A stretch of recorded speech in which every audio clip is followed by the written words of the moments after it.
Fill in the blanks with correct articles and preposition. এই টপিকটা class 1 থেকে class 12 পর্যন্ত ভীষণ ইম্পর্টেন্ট। এছাড়া তোমরা যারা বিভিন্ন রকম চাকরির পরীক্ষার প্রিপারেশন নিচ্ছ সেই পরীক্ষার জন্য ভীষণ রকমের ইম্পর্টেন্ট। আজকে আলোচনা করছি 190 দ্য লয়ান সাফারি। সিংহ পরিভ্রমণ বা সিংহ সাফারিটা ড্যাশ নন্দনকানন অ্যাট নন্দনকানন। কেন অ্যাট নন্দনকানন বসলে? এই কারণে নির্দিষ্ট স্থান উল্লেখ করা আছে। ইজ দ্য লার্জেস্ট ওয়ান, কারণ লার্জেস্টটা সুপারলেটিভ ডিগ্রি তাই দা বসলো। ওয়ান ইন দ্য কান্ট্রি, দেশের মধ্যে সবচেয়ে বড় হচ্ছে লয়ান সাফারি নন্দনকাননে অবস্থিত। And covers an area of nearly 2 হেক্টার্স, এবং 20 হেক্টর জায়গা জুড়ে বিস্তৃত। এই জায়গার পরিমাপ যেন অফ বসলো।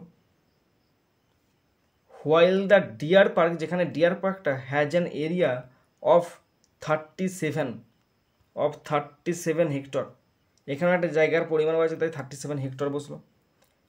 The rhinos have 2 hectares to roam about, রাইনোদের মাত্র 2 একর জমি আছে এদিক ওদিক ঘুরে বেড়ানোর জন্য।